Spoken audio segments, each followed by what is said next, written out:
No way!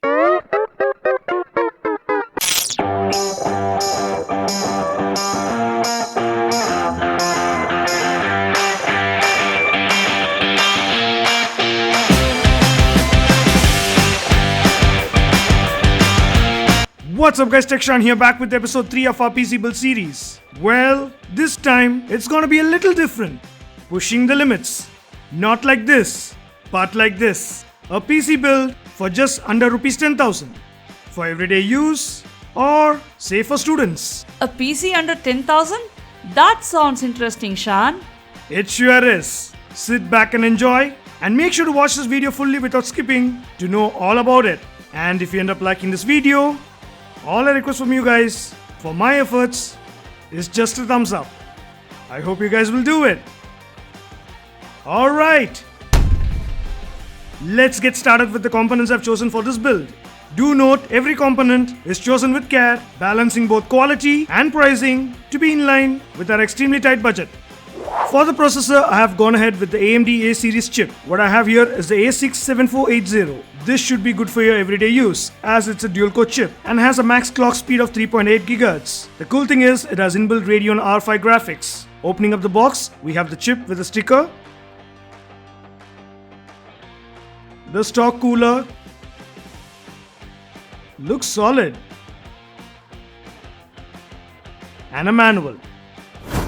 Next up, for the motherboard, my choice is the Gigabyte F2A68HM-S1. This model supports the FM2 Plus socket which our processor needs, and it's also within the budget.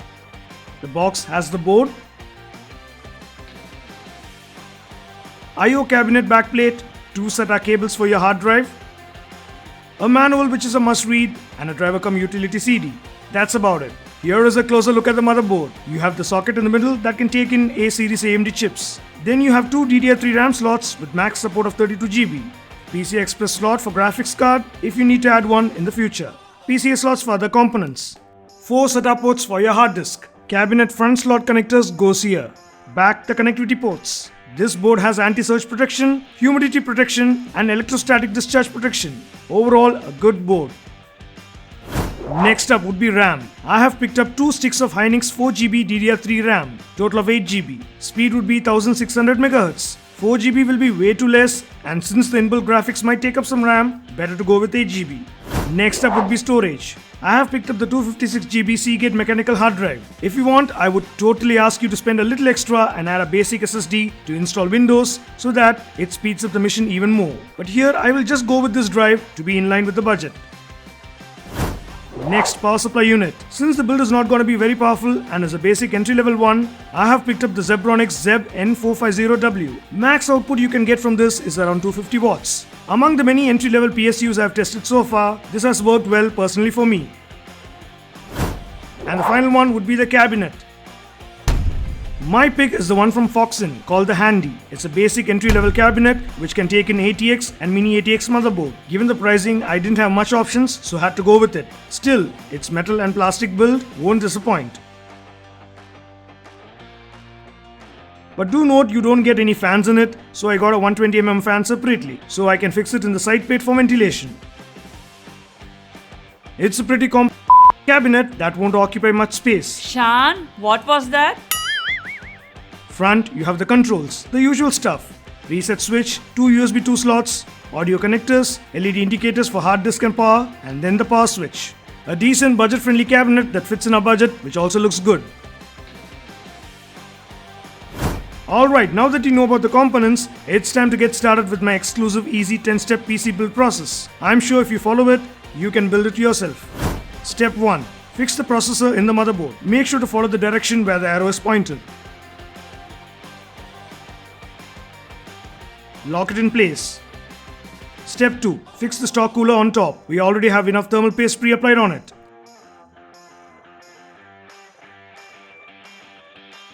Step 3. Get the cabinet ready. Remove the side plates and fix the additional fan to the side plate.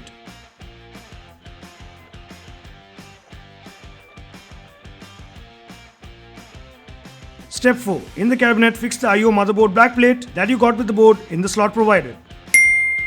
Step 5. Next, to fix the motherboard in place, you need to add the connectors provided with the cabinet screw packet. So connect them first. Step 6. Then fix the motherboard and with the screws provided, tighten it well. Step 7. Then fix the hard disk in the slot provided.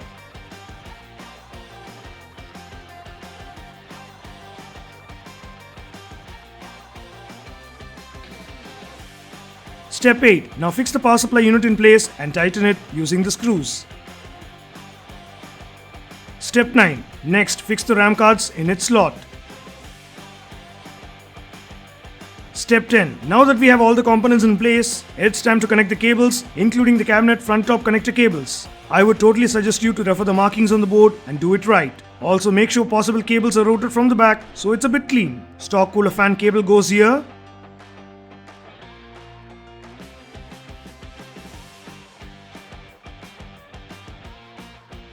The main big power cable goes here. Small power cable goes here. Let's route it from the back. Take one SATA cable that you got in the motherboard box and connect one end to the board and the other end to the drive. And from the PSU, take a SATA power cable and connect it here. Moving on, let's connect the cabinet top connector cables. USB 2 goes here.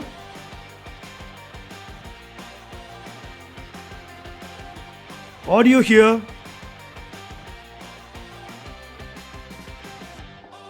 Front switches etc. goes here.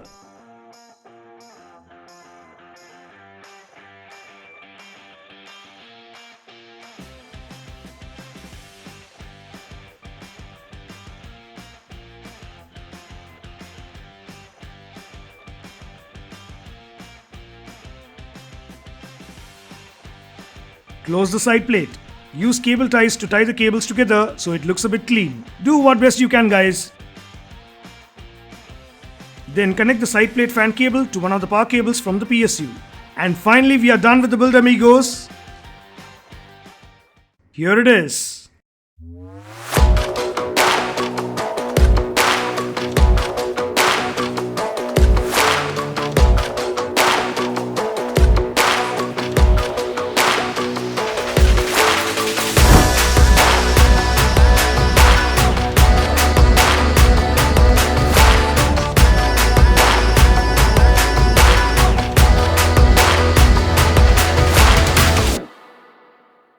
The objective of this PC build is to build a good low budget PC which most can afford for their casual everyday use and mainly for students for their educational needs or teachers for taking online classes. You can upgrade say hard disk, RAM, PSU etc. to higher ones if you can increase your budget. Also, as far as this build is concerned, I want you to keep 3 things in mind. First, these parts I bought from a local store and here is the price chart for your reference. However, online pricing might be a bit different plus or minus and some specific brands may not be available. So make sure to first check with your local dealer as usually computer spares are much cheaper locally. However, if you don't mind the few extra bucks, I will anyway leave Best Buy links to all the parts in the description, check it out.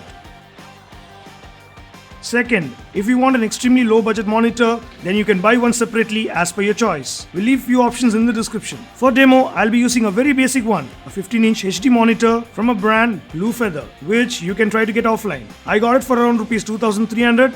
Yep, it's not a widescreen, but for everyday use, gets the job done.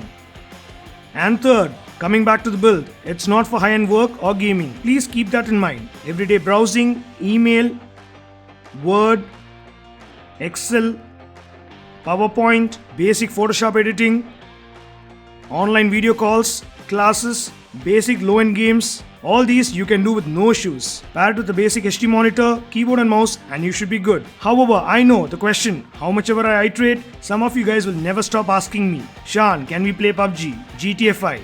Guys, this is not a gaming PC and expecting one in this budget is not fair. If someone tells you that you can build a gaming PC for around this budget, that would totally be bullshit. Still, I like to test things in real world than just rely on numbers, so you guys can know. In my test, PUBG for PC, nope, it was not playable. GTA 5 was playable in ultra low settings with minor stutters, and Asphalt 8 was playable in medium settings. So there you go, I hope that answers your question. If you have a budget around rupees 10,000 to build a basic budget PC, like I said, to get started with your basic tasks or for educational needs, then you can definitely consider this configuration that I've suggested from the many out there. Just imagine this, guys. For the price of a decent entry-level tablet, you can build a full PC. So, that's it for this part 3 of our PC build series. Hope you guys enjoyed it. If you did, make sure to smash the like button and subscribe for more awesome tech content. We'll catch you in another exciting video. Until then,